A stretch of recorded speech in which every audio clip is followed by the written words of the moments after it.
How do we understand Humza Yousaf's decision to eject his coalition partners, of whom he relied on, well, to keep himself in government, and now seems to have arrived at the rather obvious conclusion that if you kick the coalition partners out, you won't be able to govern?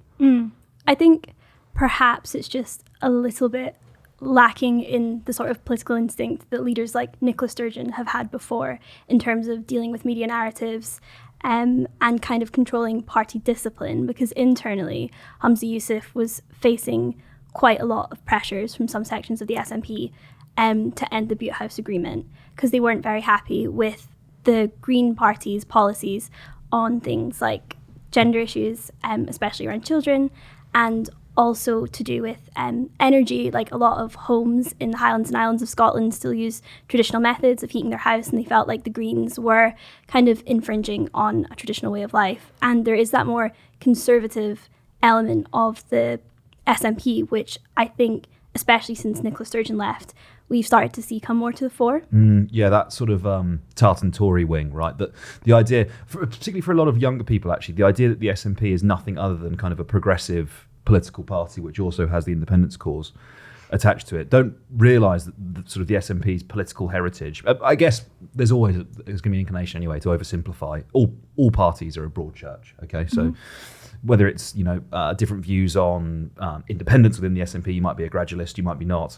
But equally, in terms of social issues, in terms of economic issues, there is a broad spectrum, isn't there, of the party membership. And you might be sat there thinking, well, I thought the SNP was the party of gender self-ID and quite radical environmental policies. There's actually a pretty significant wing of the party that supports the party because of its views on independence and actually doesn't like the progressive politics that come with it, or have come with it, certainly since, under Nicola Sturgeon. Definitely, and I think that goes back to kind of the idea of party discipline and how Nicola Sturgeon had such a tight rein on that, and how Humza Yousaf just hasn't managed to create the same within the SNP. And I think it raises really interesting questions about who is going to replace Humza Yousaf as First Minister, like which kind of faction of the party is going to succeed. To become First Minister in Holyrood, you have to have a simple majority of all MSPs. It's likely, though, without Humza Yousaf at the fore, that the Greens will support whoever the first, well, not whoever actually, they'll support John Swinney if John Swinney is elected as the First Minister, which a lot of people within the party are urging him to do, to become kind of like a caretaker First Minister until the next election. However, if Kate Forbes is that person, it looks unlikely the Greens would back her, because there is concerns over her personal views towards certain issues, and she is from the more conservative wing of the party.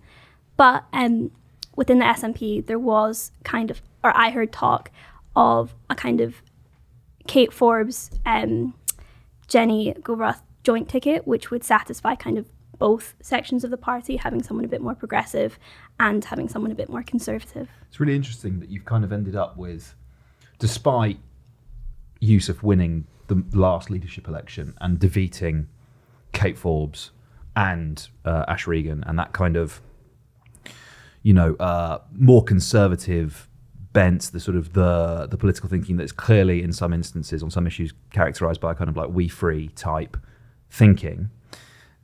And yet 18 months later, we're in a position where, depending on the two outcomes and the directions that it goes in, either Kate Forbes or Ash Regan, both of them have kind of become political North Stars for the SNP, that the party's kind of being dragged towards their politics, right? Either because Ash would behave as a kingmaker, possibly as a single MSP within Holyrood, or because Kate Forbes will become the next First Minister, and again, that sort of more conservative line of politics. It's happened 18 months later, but the party's being dragged in that direction regardless. It doesn't make sense to me that you would put them on a joint ticket, because that would be like putting, like, I don't know, like Miriam Cates and Caroline Noakes up together to both lead the Conservative Party. I mean, like, how on earth are you going to get anything done if you've got an evangelical with a progressive? But do you know what I mean? It doesn't make any sense to me. Surely that's just like, if you're looking for stability, you wouldn't go after something as, calamitous as that. More about compromise, I guess, isn't it? But what's the compromise? Because there is no middle ground on gender ideology. You're either trans people can be in spaces or they can't be. There's no middle ground there. Do you know what I mean? So how much do we think gender as a political issue has led the SNP to this place. Because if we go back sort of 2, 3, 4 years, maybe a bit further, and you're kind of thinking Nicola Sturgeon, possibly at the height of her powers, interesting through line in this, by the way, that which maybe we'll get to, about whether or not the SNP can actually function not as a cult of personality, either around Alex Salmond or Nicola Sturgeon. But you get these gender self-ID laws, which she claims was, well, the inference was, it was put about that kind of, that was the reason why she resigned, right? It's since transpired in relation to the criminal investigation going on into the SNP's affairs, that I think that probably had slightly more to do with her decision to resign as First Minister than anything else. I don't think you can say that. Why not? I don't know. We don't know, obviously, why she decided to do that. Thank but God. Now we're in the league. But yes, regardless. And then Humza Yousaf pursues this kind of hate speech law, which connects to gender again. Is this a case of if you take a shot at J.K. Rowling, you best not miss? And he missed, and the Queen's come back for him and put him in the ground. Like, how should we interpret his resignation in the context of gender politics? I think in that resignation speech, he did dedicate a lot of it to how proud he was on his record of protecting minority rights, and emphasised that he was going to continue to protect minority rights as a backbencher. But I think at the same time, you also saw him say, or kind of imply, that we need to refocus the political debates in Scotland back onto the independence cause, back on to other economic issues, which is something that Alex Salmond was kind of saying on Laura Kuenssberg at the weekend. The same thing that the political debate in Scotland has been too focused on the culture side of it and not enough on. He had like a phrase that was like something basically meaning like the issues that actually affect people, jobs, energy, those sort of issues. Yousaf was saying that independence was frustratingly close, and I just thought that was laughable. You can't possibly think that Scottish independence is close. I mean, I'm conscious that you and I are the two English people on this panel, and I'm also about to agree with you and tell Laura that Scottish independence has never been further away. But it seems, it feels to me like possibly as in outside of our lifetimes. If you consider from 2014 to Sturgeon, and you're kind of thinking like, well, this feels maybe a when, not if question about certainly another vote or that it's going to happen. And in the space of 18 months, the SNP has essentially imploded. And one of the reasons why I think this resignation is happening is because of the nature of the no confidence votes that he was facing. That second one put down by the Labour Party about having no confidence in the government, which if they'd have lost would have dissolved the parliament and triggered an election. They were staring down the barrel of a Labour victory in that Scottish election, right? I know obviously politics is not predictable, but the polling would certainly indicate that was going to be the case. So you're looking at possibly a unionist majority in Holyrood. Well, certainly, actually, probably. It feels a million miles away right now, Scottish independence. I don't know.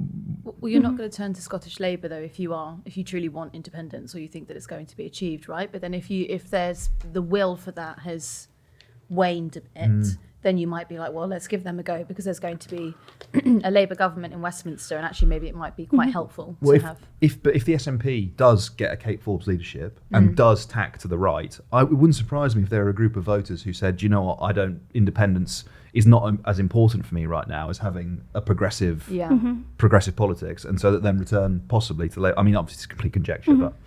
Yeah, I think it's like Ed made a point a couple of weeks ago that he's not here, Laura. Be your own woman. They'll say, "Oh, one Scott's the same as every Scot."